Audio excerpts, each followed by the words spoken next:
Hello and welcome to Celebrating Simple Life. I'm Kimberly and I've been planning parties and incredible events for the past 15 years.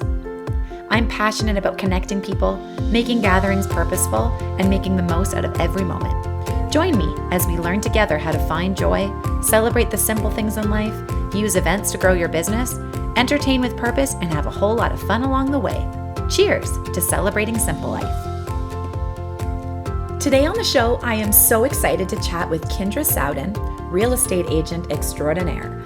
She has a long history with real estate, both personally and professionally, and her experience is honestly out of this world, you guys. She has had most of 2019 holding the spot of top producer within her agency, and she has actually recently rebranded, and her vision for what real estate can do for people is really extraordinary. She holds such an incredible place in her heart to help women. Her kind-natured personality has become the perfect extension for women to lean on as they move into their next chapter, sometimes alone, sometimes with family. Kindra's life work has become helping her clients enter new phases of their lives, making sure they feel confident that they are making good decisions that shape their future and even their family's future.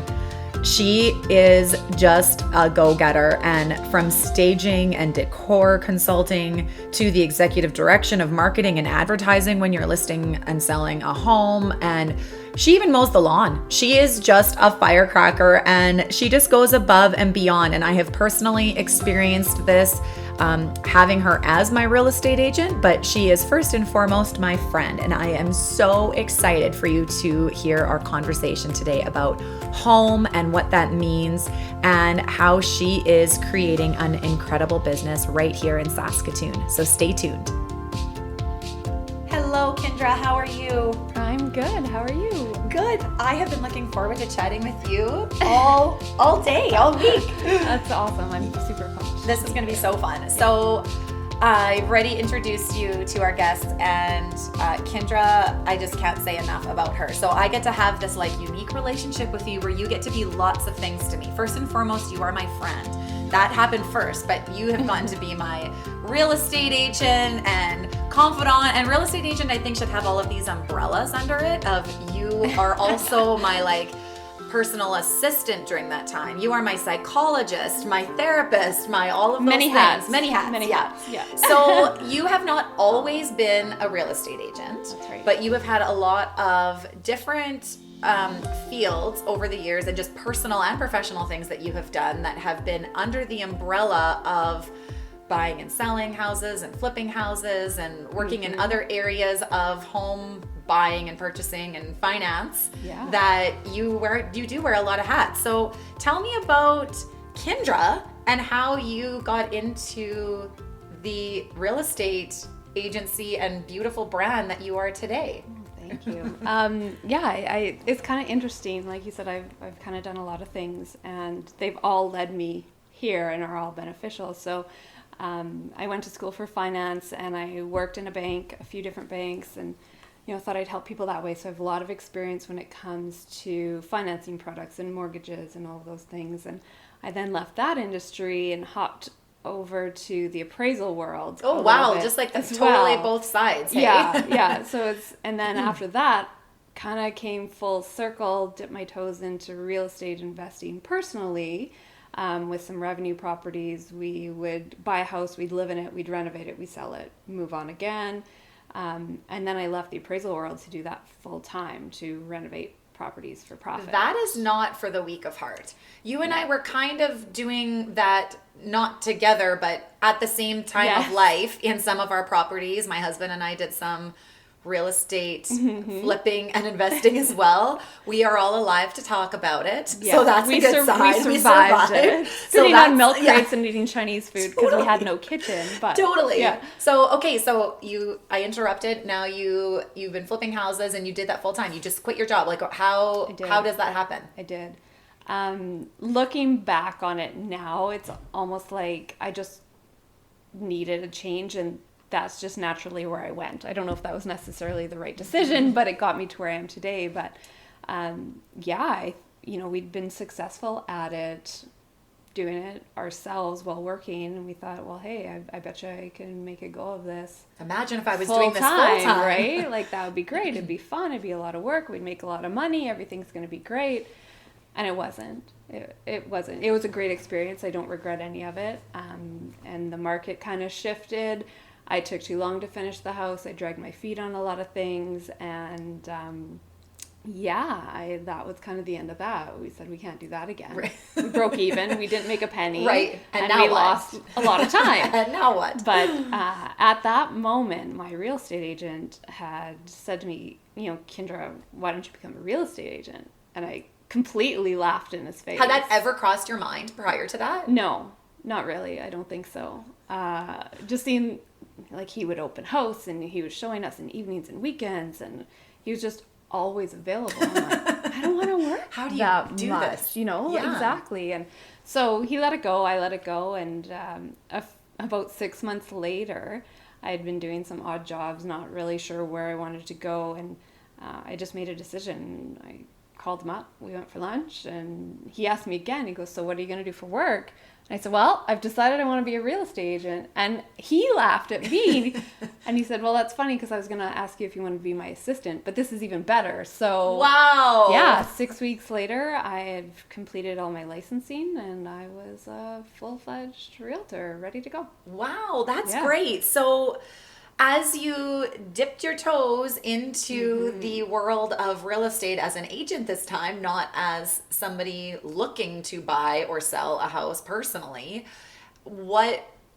how did you feel? Like, how did you start connecting yourself? I know I'm not a real estate agent, but I know as I look around, to me, as an outsider looking in, there are certain professions that you see around you that either seem really easy to get into from a standpoint of anybody can do it. I say that because my industry is one of those. Being an event planner, super easy. Anybody can do it. Being a photographer, super easy. Anybody can do it. To get into it, there's going to be a lot of ruffled feathers of people hearing me say this, but it's true. It's easy to get into. It's not easy to be successful at it. Correct. But getting into it, you snap your fingers. You had a few weeks. You did some studying. You got in. You are a smart girl, so maybe for everybody else that wouldn't be as easy. But you got in, and that was just it. And then you're like, now what? Yeah. Right? So what was the first steps of things that you did to start building up? Because you're kind of you're an entrepreneur, are you not? You're growing your own business. Yeah, absolutely. I think I know I was very naive when I first started. I'm like, this is going to be great. I'm going to sell some houses. I'm going to get clients.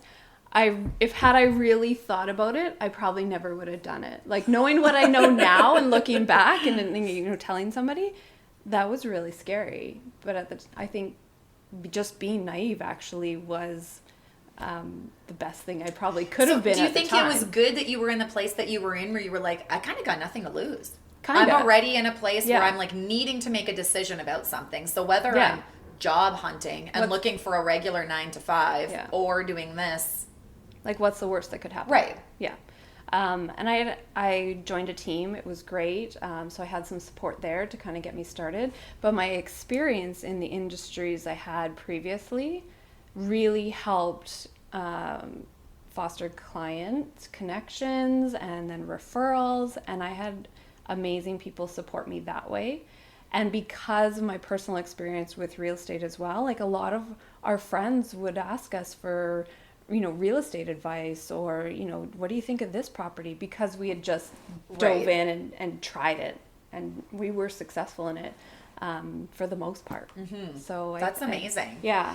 So now, as we fast forward through the years, has it been almost a decade of real estate now? Like, almost getting there to being a decade? Yeah, it'll be 9 years in January. January. Okay. So you're a seasoned real estate agent. You're still here to tell about it. So you've obviously had successes. You've survived.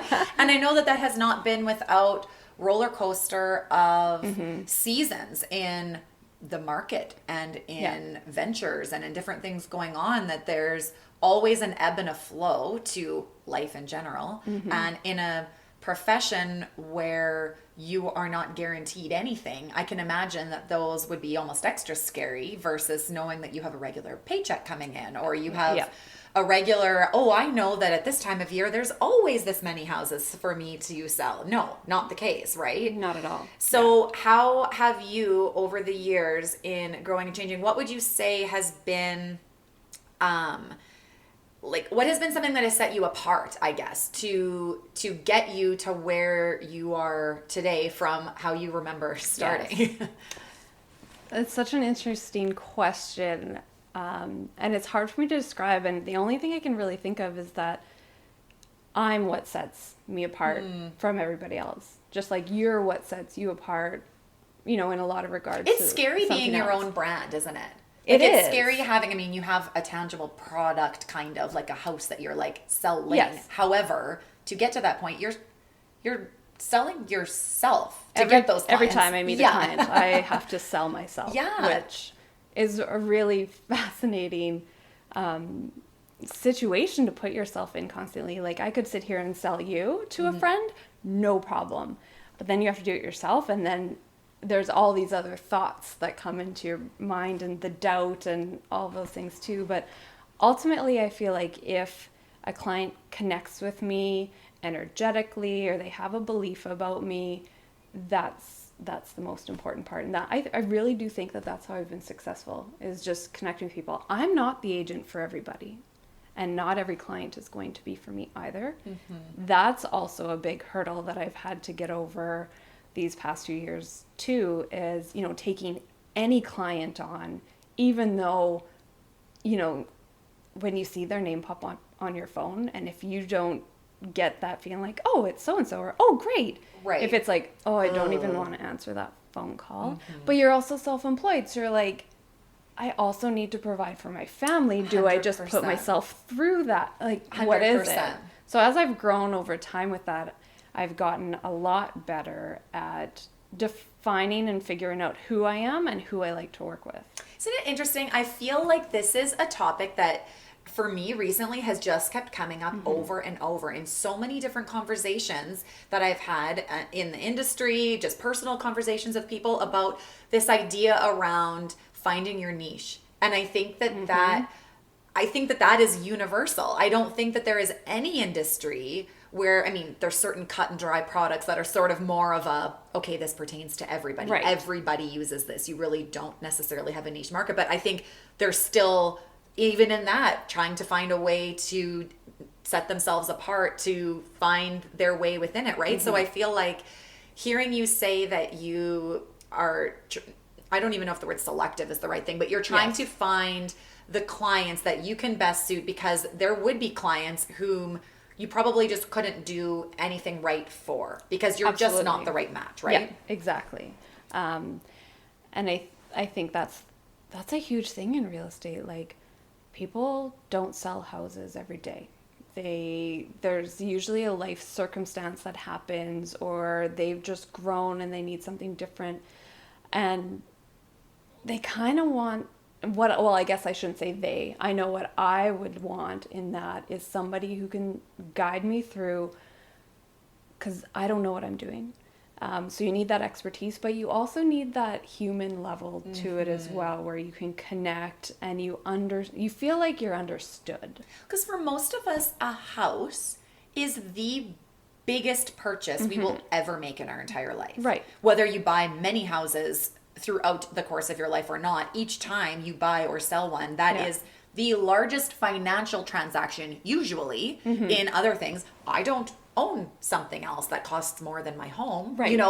That's the biggest thing. And often it's such a quick market. Yes. You are making the quickest decision on the most expensive thing, which is mind-boggling. Yeah. You're like, I contemplate which brand of milk to buy longer than I have on some of our real estate decisions. Yes. I've actually purchased a home for someone who never actually saw it. And she has lived there for 5 years and loves it. But I love that. Isn't that crazy? Well, and the home that I currently live in, you FaceTimed me through that home. Right. I actually did not either set foot into it. I saw it with my eyes, but I didn't set foot in it until we had already signed the papers, because I trusted you. And that's the key. That's the key. You have to trust that person. Yeah. And I will flat out tell you if I'm like, this isn't a great house. Right. And I think that's the scary part, because it is a sales industry. Like, that's the point of it, right? Yeah. Nobody goes into a real estate agency hoping they don't sell a property. That's right. But that can be a very slippery slope sometimes. So tell me about the evolvement. This kind of leads right into tell me about the evolvement of how you have been able to define that for yourself in the last few months, in the last year. I know you've recently come into a rebranding Yes. of Kindra Sowden, and it's beautiful. And I know how much time and effort and thought and blood, sweat, and tears have gone into this process, because it's not just your brand. You are defining how you get to connect with people, is how I see this from an outsider looking into it. You are creating this space for people the second they click on your website or the second they click on your Instagram, because you're a human being, so you're not everywhere all the time. They have to be able to find you probably digitally first if they don't know you as a person first. Right.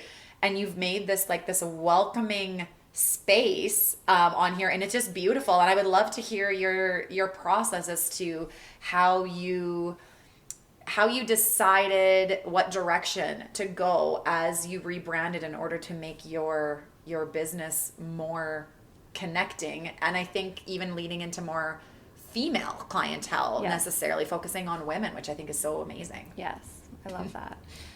It's kind of a long story. There's a lot of facets, and I don't think anything just like was a light bulb moment one day, but I do remember a time last year where I looked around at what I had, who I was, and what I kind of always thought I would be. And when I was a teenager, I had this checklist of, okay, if I have these things, I will be successful, and thought I'd be happy and all that stuff. And literally the checklist was a home I love, check. A car I like to drive, check. I would be working in a downtown office with floor-to-ceiling windows, and I'd wear professional business attire, and I would feel important, like I mattered to others. And I literally had an office downtown with a beautiful view, floor-to-ceiling windows, all of these things. And everything on my checklist was checked off. But there was no happiness there.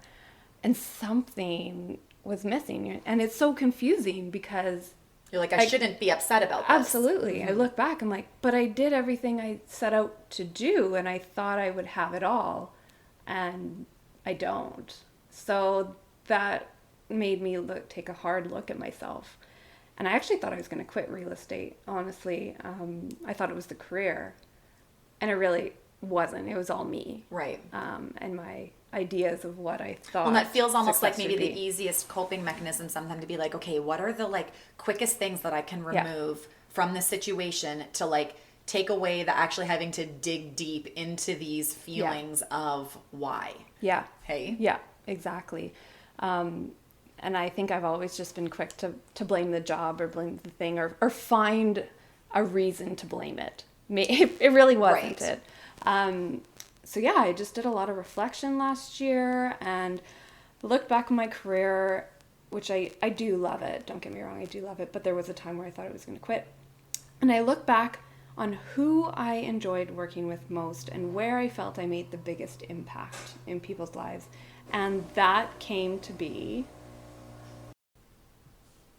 So when I look back on who I've enjoyed working with in the past, who I felt connected with and who I maybe made the most impact, it tended to be women, and women with families and, kind of in my age demographic.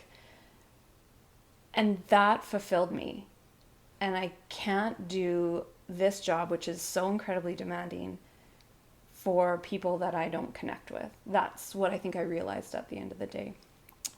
I also realized, given that checklist, that I was being who I thought I was supposed to be perceived as successful or have it all together, where those weren't my true values. So you actually had to redefine what success meant for you now, not your teenage Kindra. That's right. Yeah. Exactly.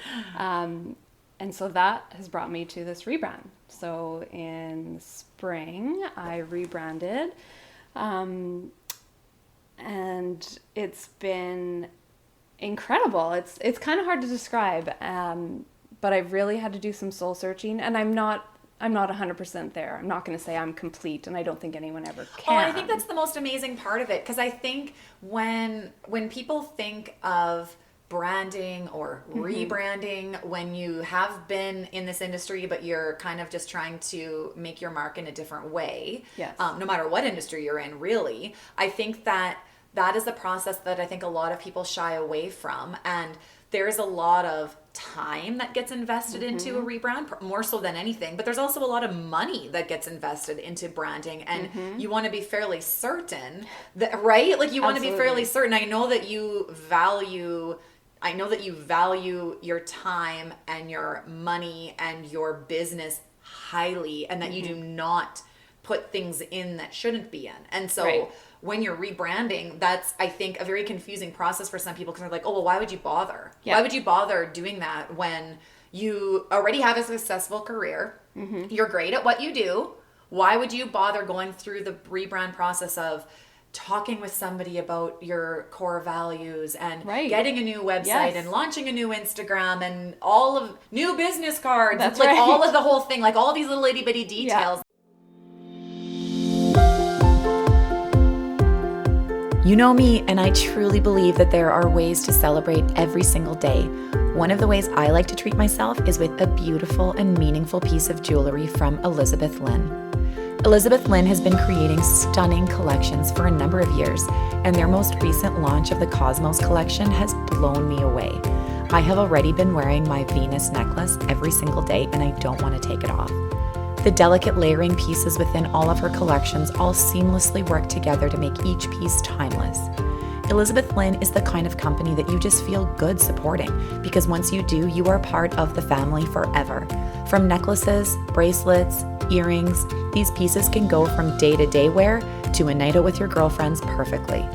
Each piece is handmade with love by designer and owner Megan Hammond.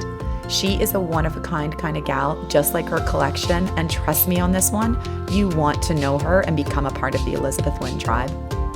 You can find all of her beautiful collections online at elizabethlynn.ca, as well as in a variety of retail stores across Saskatchewan. She ships her beautiful pieces all over the world, and now is the perfect time to peruse all of the beautiful products just in time for Christmas shopping.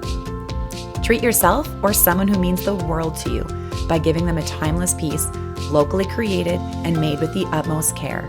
And as a value member of the Celebrating Simple Life community, get this, you get an exclusive code to receive 15% off your entire order. 15% off your entire order, ladies.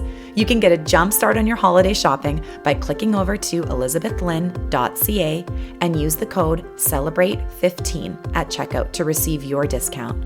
That's elizabethlynn.ca and use the code CELEBRATE15 because today is a great day to celebrate. I think when people think rebrand, they think it's just a look. Right. I get a new logo, I have new colors or whatever. And it's not, like, it's your voice, it's, what you stand for. And so I actually ended up hiring a branding strategist to help me with that, because I was still trying to figure out who I was, and literally worked with her. And there were pages and pages and pages of questions she asked me, which then forced me to dig deep. So it almost forced you to press pause. Yes. And stop talking to yourself in your head. Yeah. And just bleh it out on paper. So that was pretty cathartic. Yeah. No kidding. But it was amazing because she was able to basically take my diary, is what I call it, and transform that and present it to me as like, and I actually cried on a call because she got it. The way she was able to just pull out my messages when I couldn't, succinctly describe what they were, she was able to. So I'm forever grateful for her for doing that for me. But it did allow me to get really clear on who I am, what I wanted, and what I wanted to portray. And then along with that comes the graphic design and the website development and the copy and business cards and And meanwhile, everything. You're trying to work for a living. This was spring market. Right. This is like crazy. There was actually a 3-week period where I said to my branding strategist, Allie, I'm like, I'll probably get back to you in 3 weeks. Like I can't handle anymore because I was servicing clients. Like you have to be able to do that too. But it took longer. I think it always takes longer than you anticipate it taking. And you didn't want to, I would imagine you didn't want to rush this process. No. Like if you're going to go to all of this work and inner work and outer work for the person you're hiring, like it's a combo thing. Yeah. You don't want to be like, okay, this is good enough. Okay, whatever. Here we are. Let's just like make it sort of half the way I want it to be just because this has to get done. I would think that would feel incomplete in some way. Absolutely. So, and I feel like you're like me. If it's not perfect, it has to be perfect. Well, and you know right? what? You've actually been somebody that has inspired me in that because I feel like that is a natural tendency. And I have been working really hard in the last year as well to listen to all of the things I'm reading and hearing on other podcasts and blogs and books I'm reading and different things about just start. Yeah. Just start. And it's not talking about throwing caution to the wind and being like, take every single amount of money you've ever made and throw it on red. Right. And hope for the best. Like not like that, but just start. If there is an idea or a dream or a nudging or a stirring of something, explore that. Yep.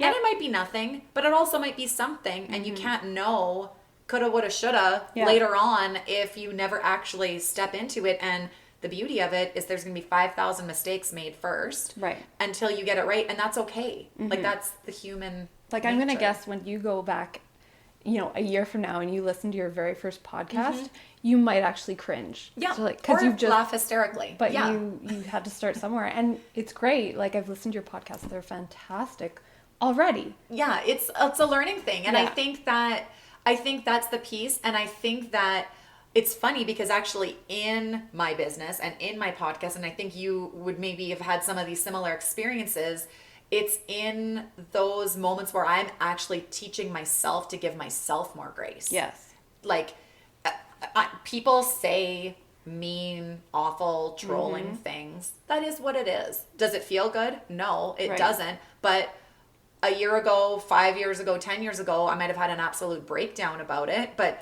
those things happen, and it's living my life the way we're living our lives. And you want to be a good human, and you want to be a good person, and you know who your people are around you, and that's just that, right? There's nothing more, and you can't control the environment around you. You can only control your reaction to it. And I remember hearing one time, if you're fearful about putting something out there or doing something, there's usually one person in your brain that you automatically think is, well, what are they going to think about it? One person. Instead of the 50 that are like, right, you go get this that you girl. actually like impacted them or changed their lives or, made a difference.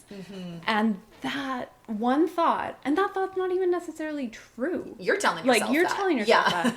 And that one thought of that, what that one person might think could prevent you from like sharing your gift to the world, or, that's a pretty big thing, sharing your gift to the world. But it could be something so small that makes the smallest impact that maybe makes someone smile that day. 100%. Like, no, I love that. thing. And I know that you incorporate that into so many areas of your business, because I feel like real estate is real estate. There is a actual definition of what real estate buying and selling is, but the umbrella of what a home is for somebody, and what, like, having a home is a gift. Having a home and creating a home and living in a home with a community around you and the people in your home and the people that come in and out of your home as guests, that is really special. And that for me is a huge part of my business, doing events and parties in people's homes, and them letting me in to their home to help create an experience for them to connect more with their family and friends. And you are more at the beginning part of that process for people when they're actually trying to figure out how that works. And it's not just buying a house, is it? No, it's definitely not. And I think that's part of my rebrand too, is we talked a lot about like what a home is, and it's not just a structure. Yes, there's components of it, which yes, absolutely, I'm looking for structural defects and whatever Yes. when we're looking at home, but the basis of a home is like who you share it with, the context, like it houses first, last, memories, sadness. I'm getting goosebumps as we're talking about but this. Everything. I know, me too. Yeah. Maybe it's because it's cold. Yeah. That could be it. Yeah. But I think that like when you start to look at like what a responsibility that is, to make sure that somebody actually feels at home in their home. And I think a lot of real estate has gone towards beautiful properties and like just the most expensive furniture and like everything is just perfect, but in a lot of cases that's not real life. There is a lot of messy parts about home. That's right. Yeah. That's right.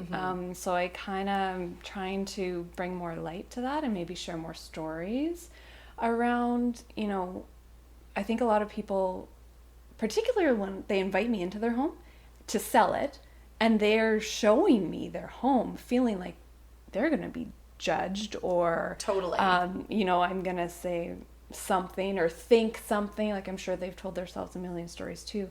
Every home is different, but every home is the same because people live in it. Yeah. And that's the common denominator. Right. People in their lives. And yeah, it just houses so much. So there's a lot of emotions that go along with it. Well, and buying and selling, like I'm sure like buying a house is often a really exciting, fun process. And it can also be for reasons of great sadness. Absolutely. Right? So you're kind of getting all of the emotions. And I can imagine that with that intimate place that puts you in with people being in their home, you're not a part of their family, but you're in as deep into their home as That's any right. family members are, that you kind of very quickly need to navigate what your relationship and role is with your clients, right? Yeah. And usually when I speak with clients too, I have to kind of know their motivation a little bit. So you do get into some of the more personal details. I might be pushing some buttons. Absolutely. And, asking some questions. And unless they're feeling really comfortable with you, they're not going to open up. And again, I'm not the right agent for every person, but the more that a client can open up with me, the better I can serve them. Right. The better I can, take care of the details or know when there's a touchy point or, a spot where they might feel sadness, and we can kind of just appreciate that and be comfortable with it. But there's so many emotions that go along with it. And this past year, I think every realtor has done this, but really help people who've been through some really tragic events or dealing with some really tough life circumstances, and they need to make a move, and they're carrying that with them.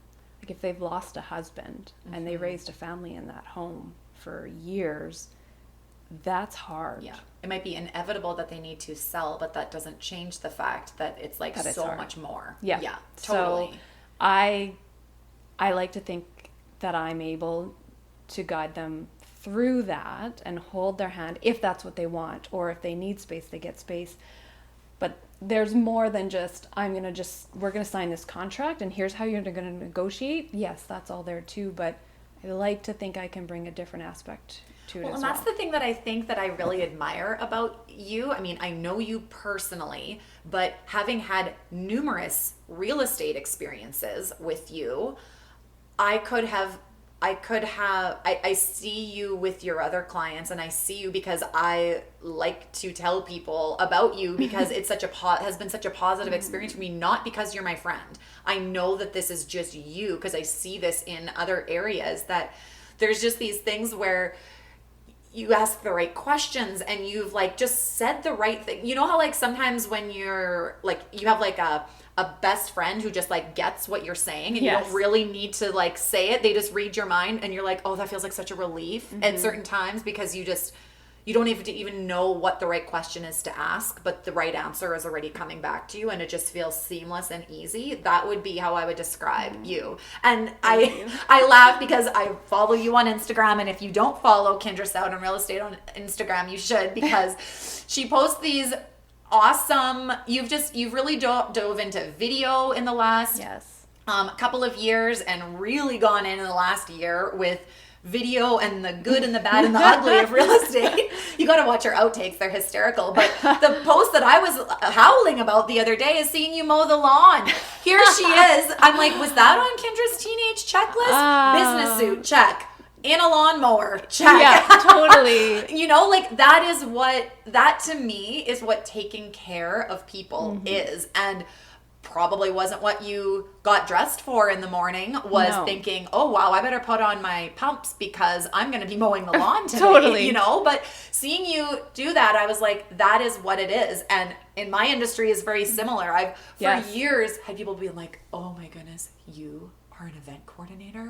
That is so glamorous. Yeah. And my head almost spins completely off of my neck because maybe Jennifer Lopez in the wedding planner made it look super glamorous years ago, but there is pretty much nothing glamorous about it. Like it is a service profession, which is similar to real estate agent. Like this is a service that you are offering people. So if you are not willing to get your hands dirty, you're not going to get that level of, I think, success. And however you define success, obviously, is very different. I know you have been like the top producer in your agency for a good part of 2019 because you work your tail off. And I see that about you. And I know that is challenging because it is a very demanding industry and you have a family and you have commitments in life like everybody else that is hard to juggle, but you give so much of yourself to your clients that I can imagine it's a lot to juggle. It is a lot to juggle. It's interesting you say that. I just came back from a weekend away for a quarterly business planning session, 3 days. And the very first day, we determined our core values. And I was super shocked, a little guilty, but it really opened my eyes to what my actual core values were. And business ranked above my family, which I might even cry talking about it because I think, especially as women, we think we're supposed to be the mom and take care of our kids and our husbands and the home and everything. And it just made me sit and think because my business ranked ahead of all of it. They were very close, don't get me wrong. It's not like they were opposite ends of the spectrum, but the other people that were there too, we had honest conversations about it, and it's okay. Like, just because we're a woman doesn't mean we are meant to just do the motherly things or the wife things or cook and clean and all of those things too. We can have other aspirations and dreams. Well, and I think the thing that I keep coming back to is I have struggled with that my entire career. Had children relatively early in my career, and so there wasn't a very long time that I was in the event industry without children. Right. And so there's always been this balancing act that's gone on. And in reading recent books and different things, I've shared this on my Instagram before about this, but it was actually reading Girl Stop Apologizing by Rachel Hollis that was a very recent read for me actually, where my brain suddenly tweaked a little bit in this idea, and having a child with health concerns for myself and stuff has definitely shifted my career and my family and the balance and all of those things too, just because there's been some extra care needed there. But the feeling of feeling guilty and the feeling of being shamed for wanting success, whatever success means, that doesn't necessarily mean financial. It might mean financial, and that is fine too. It doesn't matter. Like, I think there's just always this feeling of, well, it's okay if men say they want to be successful, or men want to go fly on their jet for the weekend to go play golf in Palm Springs, or men have hit their six figures, their $1 million for their quarter, and they're just ready to go, and everyone's like, whoa, they're praised for it. They are. And I think there's this piece where we're supposed to like almost hide that, because within women, like, you don't want to look like you're bragging. Right. You don't want to look like you're not taking care of your family. How on earth are you making this much money if you still have children to take care of. You know, there's just Absolutely. this piece. And what I read in her book was she more so span it in a sense of why do we not want to raise our daughters? You have a daughter, I have two daughters. Like how do we not want to raise our daughters to see their mothers thriving, happy, passionate, loving what they are doing, not, oh, got a case of the Mondays, wish I wasn't having to get out of bed again. Yes. Oh, darn it on the Right. week. You know, like that for me has really changed my perspective because I've always loved what I've done. So my kids have seen that their whole entire life. Do they say, Mom, don't go to work. I want you to stay here with me. Yeah. Every single time. And Yeah. they're not that little anymore. So the fact that they still say that is not something that I have to feel guilty about, because when I am with them, I am with them. Yes. We are present and we are hanging out. We are not working. We are having the time of our lives. We travel. We have family nights. We do stuff. We go Yes. shopping. Like a million things in a row. I could spend 24/7 with them for the rest of their life and they would still say, Mom, can we hang out? Right. And that's beautiful and Yeah. precious. But that isn't realistic either. Exactly. Yeah. So yeah, like I agree with what you're saying. I think that there is just this feeling, and I think that you are being a force in this, and I appreciate that about you. The way that you're showing your real side on your Instagram, and yes, your pictures are beautiful. And no, does a house sell when it looks like garbage? No. It doesn't. Unless it's priced right. No. Right, that's the price right. Yeah. If you're giving it away, then maybe. Totally. Yeah. Yeah. But yeah, like you're really good at being real and authentic about that and realistic about what people can expect. And yes, you are composed and put together, and the way that you show yourself is always professional. But I love that you've started showing these like inner back end video clips and things that are just real, because everybody is already aware that we are all human beings. That's right. Like that's not a secret. One of like the phrases that came out through the rebranding process for me was wanting to showcase the real life of real estate. Not to be confused with the Real Housewives of Orange County or whatever. That's a whole nother episode. But like the real life of real estate. It's not all glamorous. It's heartbreaking. It's emotional. There's a lot of joy to it as well. Like it's a roller coaster for clients, for kids, for family members that are watching their, elderly parents make the transition from their family home to, maybe the nursing home or a condo, and you're taking people through stages of their lives. And so I need to be able to be aware of that. And I want to showcase the real life. I don't just want to showcase the glamorous parts about it. Like, it gets messy. It's hard. It does. Well, and I love that about you, and I think you're doing such a great job. And I always like to finish up my interview with some like real life questions. So we're going to flow right into real life here. I love it. And so what would you do in your morning that starts your intention for the day? Do you have like a routine or something first that you do? I know you have 2 children and life is busy and full, but what's for Kindra in the morning? I think I'm still working on the actual routine part, but there's one thing that stuck with me these past few months is I don't check my phone until it's time to start work. And somebody said something in a podcast, it was along the lines of, if you wake up and you check your phone, you're instantly reacting to the day rather than taking charge of it. So you wake up, you see that email, and it's like, oh no, this happened. Right. And now the rest of your day is scrambled. You haven't even had a chance to be the calm. You haven't, yet. you haven't set, like you said, your intentions for the day. It set it for you.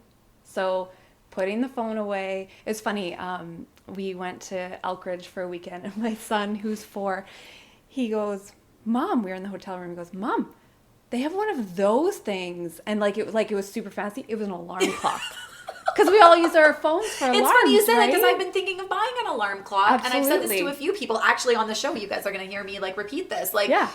Because I do use my phone for that, and that makes it so hard to not look. Because you see the little red circles on the things, like, you're like, oh boy, is there a fire already? It's only 7 a.m. Like, my inbox has to not have a number on it. That's me. So if I put it in my closet or in the kitchen to charge overnight, that forces it a little bit more. I like that. Yeah. So, okay, so now that you've set your intention for the day, you start your morning. I already know the answer to this. I'll ask you anyways. What's your coffee or tea order? There you go. Yes, I'm not a coffee drinker. I don't know. And somehow you are just as energetic as I've ever seen them. Could you imagine me on coffee then? No, I'm really into spearmint tea lately with just like a little bit of honey. Very energizing. Not too like minty, but it's just nice. Subtle. Yeah, that's good. That's my drink of choice lately. That matches you. Yeah, it totally does. So when you are out and about in your days, I know that you are driving all over the place all day long. What is one thing that you definitely have in your purse? A tape measure. That's the most creative answer I've heard yet. I actually think I need one for my keychain, because when you're in houses with clients and, will our TV stand fit here? Hang on a second. Allow me to help you. Yeah, I have a tape measure in my purse. Oh, I love that. That's a good answer. You're like jack of all trades here. What is one thing, I know we've talked a lot about how you care for other people, but what is one thing that you do, or a few things, how do you self-care to manage your own mental health and juggling everything that life has in it? What do you do? Last year I got introduced to yoga through a friend, and in the wintertime I really enjoy hot yoga because I'm always cold. But it also forces me to be away from my phone for an hour in a room where it's just me and my thoughts are being guided by somebody, which is great. But more so lately, I think, too, is just actually taking a moment and listening to your body. It will tell you what it needs. And I think the thought is so fleeting, like when it comes to you, that we often just say, well, no, we're already on to the next thing. Like, you don't need, just keep pushing on. Right. So I'm just trying to be more aware of asking myself, like, what do I need, and actually doing what it's telling me. Right. Which is interesting, because I find we probably often do that for our kids. Like, they're upset about something, or it's easy to be like, are you hungry? Are you thirsty? Are you tired? Do you need to sit down for a minute? And like all of these basic necessities that usually we just throw past and just be like, no, we're fine. Oh, wait, I haven't eaten since 7:30 a.m. and it's now 3 p.m. Yeah. Oh, maybe I'm hungry. Or how often do your daughters come to you and they're like, I want to do this, and it's way out of left field. You have no idea where it came from, but you're like, they're literally, that's what they want to do. There's no rhyme or reason to it. They're not thinking about, we can't do that because X, Y, and Z. Like, they just want to do that. That's so interesting. And I don't know about you, but my always initial thought on that is like, no, that's not the right time. Why on earth would I not be like, yes? Yeah, exactly. I like that. So to wrap up today, what is one, you've given me so many amazing tidbits that I need to think about after this, but what is one piece of advice or something that you remind yourself of in a day that you could leave with our listeners today as just a tangible piece of something that they can use to make their day better today or tomorrow? I don't know if it's advice, but maybe just something to think about, which I've been thinking a lot about this past year, but don't play small. And that could be with anything. Like, we're all meant to be here for some reason or another. Own that. I like that. Just don't play small. Just own it. Be you. Be yourself. Be unapologetic. Because at the end of the day, does anything else really matter? Go big or go home. Yeah. I love that. Just do it. I love that. Yeah. Well, where can our guests and listeners find you on the social media realm if they don't get to meet you in person in the next little while? How do they find Kindra? Yeah, you can find me on Facebook and Instagram, Kindra Sowden Real Estate, or my tags. You can find me there, and my website, kindrasowden.com. Well, and I will tag everything in the show notes so that you can find and follow and see where her journey takes her. Thank you, Kindra. This has been lovely. Thank you. I could not be more excited to let you know that Shine Summit tickets are now available. Shine Summit takes place October 1st, 2020. So you have lots of time to reflect, think about how this event might be exactly what you have been looking for. This is going to be a day that will change your life. If you are an entrepreneur or a leader in your industry, maybe you're dreaming of making changes in your life, you will not want to miss this opportunity. When you take time to invest in you, your business, it affects all the areas in your life. It benefits your family, your community, and all the relationships around you. I am literally so passionate about connecting people in ways that help them grow, and this Shine Summit is the perfect opportunity for that. I have experienced firsthand how investing in myself and in my business by attending an event such as this can absolutely change the trajectory of your life, because it has happened to me. Here's why this is powerful. Life is hard. Business is hard. And some days it honestly doesn't take much to feel like everything is going in a chaotic direction. And what is the point of putting in all of the work and effort that running a business and being a leader within your organization takes? But I'm here to tell you that Shine Summit will not only inspire you and give you all of the feels, you guys, but this Shine Summit is going to give you hands-on, tangible tools that will help directly take your life and your business to the next level. Being surrounded by like-minded individuals and those who have been in their entrepreneurial and business journeys longer than maybe you have is absolutely essential. Hearing from them, hearing their stories, hearing their mistakes, and how they're willing to share their experiences, vulnerability, and really try to help you avoid those same mistakes. We have experts from all over that are going to be coming to share their expertise and to grow together. You will be blown away by our headliner, Sarah Heron. Isn't that the girl from The Bachelor? Why, yes, it sure is.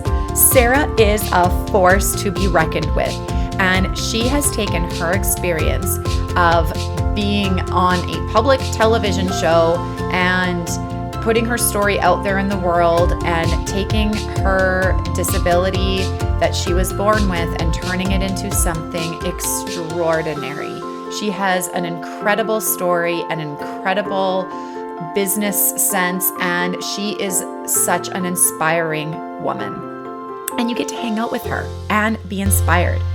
This summit has been created to surround you with a community of incredible women who will challenge you, help you grow and thrive, and we want to see you there.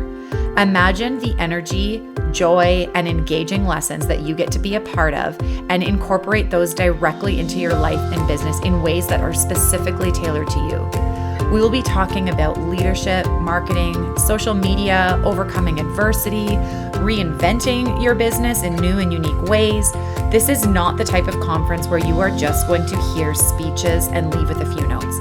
If you are struggling in finding your niche, to sell more, to organize your finances, or maybe you're even afraid to admit the things that you wish you understood in business, then this is the place for you. This is a summit where you will be challenged to be interactive, to dig deeper in order to achieve the goals that you are dreaming of. Shine Summit is being hosted in the most beautiful event space where everyone attending is there for the same purpose, to shine. These tickets are going to sell out fast, and as a listener of Celebrating Simple Life, the podcast, you are the first to know. Check out shinecollective.ca for all the juicy details. This show would not be possible without you, my incredible listeners. It would mean the world to me if you would subscribe to Celebrating Simple Life wherever you listen to podcasts. If you really want to make my day, leave a review.